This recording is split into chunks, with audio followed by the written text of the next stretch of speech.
Hello दोस्तों, मैं Tiwari sir आपके चैनल तिवारी सर बायो वाला में आप सभी लोगों का स्वागत करता हूं। तो बच्चों, आज हम लोग रिप्रोडक्शन के चैप्टर में कुछ महत्वपूर्ण प्रश्नों पर चर्चा करेंगे। जैसा कि कल हम लोगों ने पुरुषों के जनन तंत्र और वृषण की आंतरिक संरचना को कैसे बनाया जा सकता है, उनका कैसे नाम लिख सकते हैं, उस पर हम लोगों ने चर्चा किया था बच्चों। आज उसी प्रश्न पर आधारित कुछ छोटे जो प्रश्न संभावित हैं जो आपके सामने आ सकते हैं बोर्ड परीक्षा में, उस पर हम लोग चर्चा करेंगे।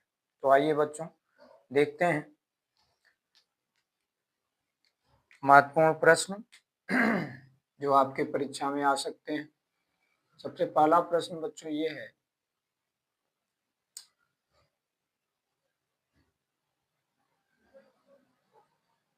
कि जो वृषण आप लोगों ने कल पढ़ा, उस वृषण में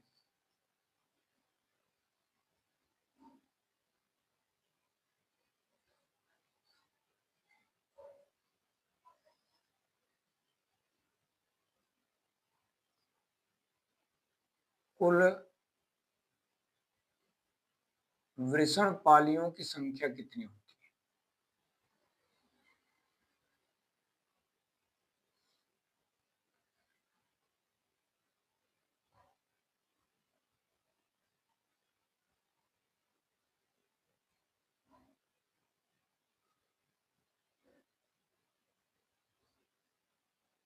कितनी होती है?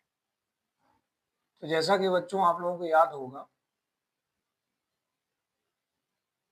आंतरिक संरचना जब हम लोग बना रहे थे तो उस आंतरिक संरचना में वृषण पाली की संख्या आपको मैंने बताया था बच्चों, 250 से 300 वृषण पालियां पाई जाती हैं।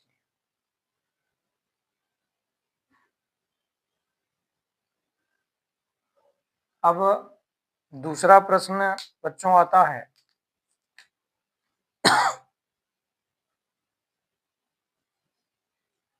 सबसे बड़ी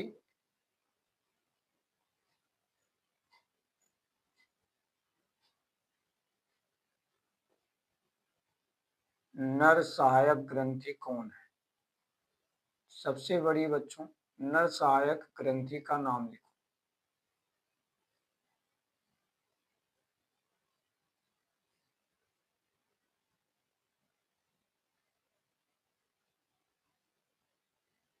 तो जरा आप लोग सोचो,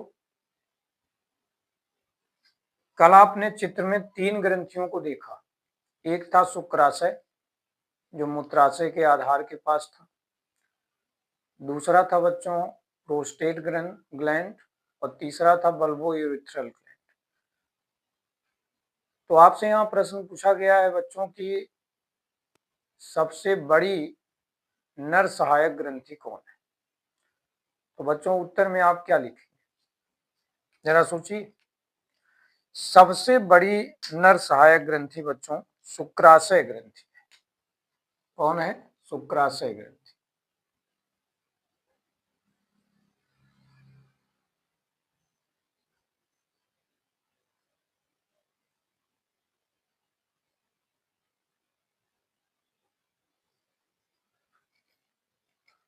ठीक है बच्चों, तीसरा प्रश्न आपके सामने ये आता है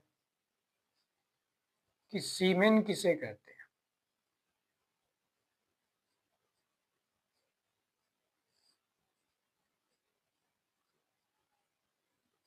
सीमेन अर्थात वीर्य किसे कहते हैं? तो बच्चों आप जानते हो कि जब वृषण में बनने वाला शुक्राणु और शुक्रीय प्लाज्मा, जो कि इन तीनों ग्रंथियों से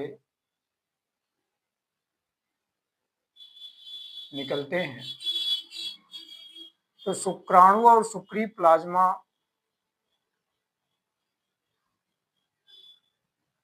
के मिलने से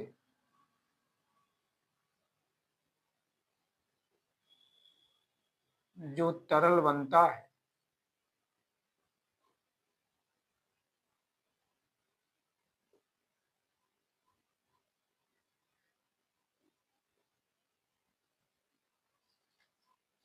उसे सीमेन कहते हैं। क्या कहते हैं बच्चों? सीमेन कहते हैं।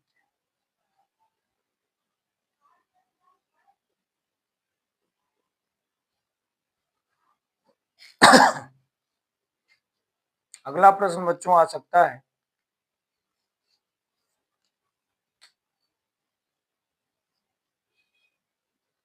कि सीमेन में कौन सा कार्बोहाइड्रेट पाया जाता है?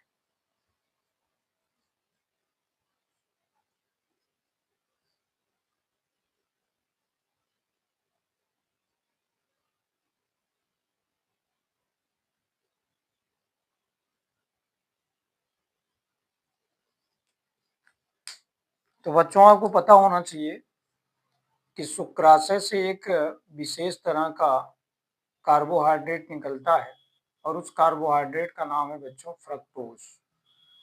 तो ये जो फ्रक्टोज नामक कार्बोहाइड्रेट है यह सीमेन में पाया जाता है बच्चों, ये ध्यान रखना है।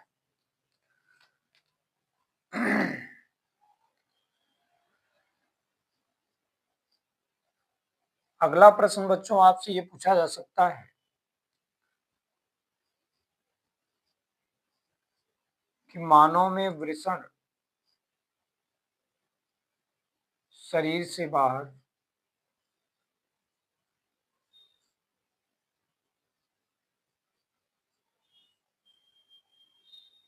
वृषण कोश में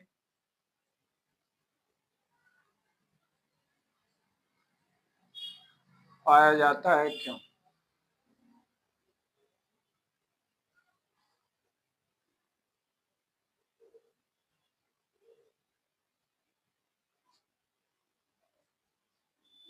तो बच्चों यहाँ पर इसका जवाब क्या लिखेंगे? बहुत ही महत्वपूर्ण प्रश्न है ये। यहाँ पे लिखेंगे बच्चों कि वृषण को शुक्राणु जनन प्रक्रिया करने के लिए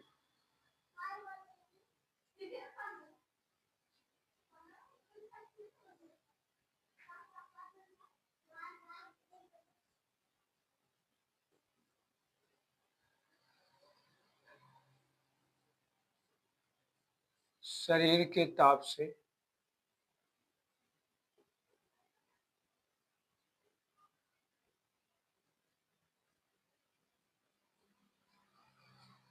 लगभग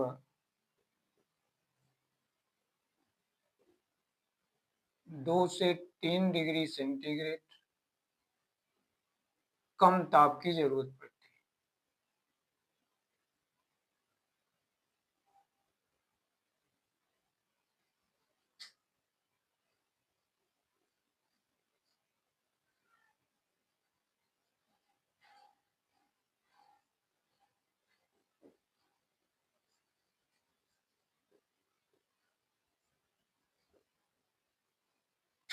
इसीलिए बच्चों नेचर ने वृषण को शरीर से बाहर रखा है, क्योंकि अगर ये वृषण शरीर के अंदर रहेगा बच्चों तो इसको लगातार 37 डिग्री सेंटीग्रेड का टेम्परेचर मिलता रहेगा। ऐसे केस में बच्चों वृषण के अंदर शुक्राणु जनन प्रक्रिया नहीं होगी, इस तरह से वो पुरुष के शरीर में नरयुग्मक नहीं बन सकता, तो वो पुरुष कभी भी अपने जैसी संतान उत्पन्न नहीं कर पाएगा। तो इन्हीं चीजों को ध्यान में रखते हुए नेचर ने इस अंग को शरीर से बाहर वृषण कोश में सुरक्षित रूप से स्थित कर दिया है, जिससे कि ये सामान्य रूप से अपना कार्य कर सकता है। अब बच्चों अगला प्रश्न आपके सामने ये आ सकता है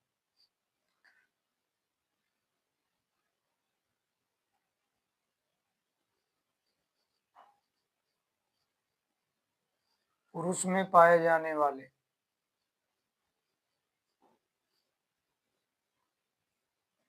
सहायक जनन नलिका का नाम लिखो।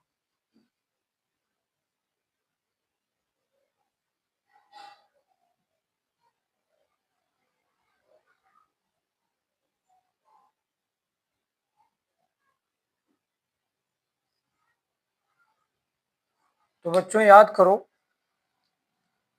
कौन कौन से ग्लैंड सहायक के रूप में पुरुषों में पाए जाते हैं।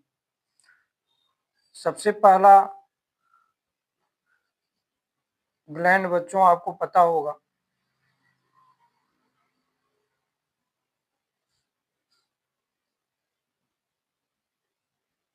शुक्रवाहिकाएं हैं।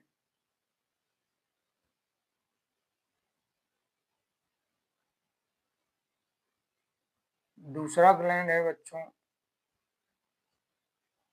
शुक्रवाहक।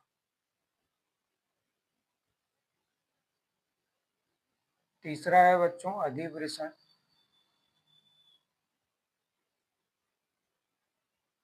जिसको एपिडिडाइमिस कहते हैं। ये सहायक जनन नलिकाएं हैं बच्चों। चौथा है स्खलन नलिका।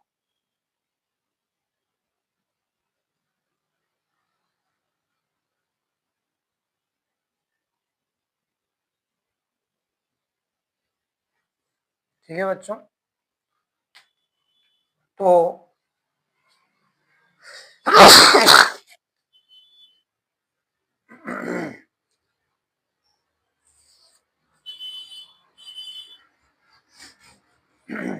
तो इस तरह से बच्चों आज हम लोगों ने पुरुषों के जनन तंत्र से संबंधित जो 1 और 2 नंबर के प्रश्न हैं उन पर चर्चा किया है, जो कि बहुत ही महत्वपूर्ण प्रश्न थे। तो यदि आज का यह वीडियो आप लोगों को पसंद आया हो, अच्छा लगा हो, तो प्लीज़ वीडियो को लाइक और शेयर कीजिए। और जो भी नए लोग इस चैनल के साथ जुड़े हैं वो चैनल को सब्सक्राइब कर लें, जिससे कि मेरे द्वारा लाए गए केमिस्ट्री एंड बायो के वीडियो वह आसानी से देख सकें। इसी प्रकार आप अपने चैनल के साथ बने रहिए। धन्यवाद।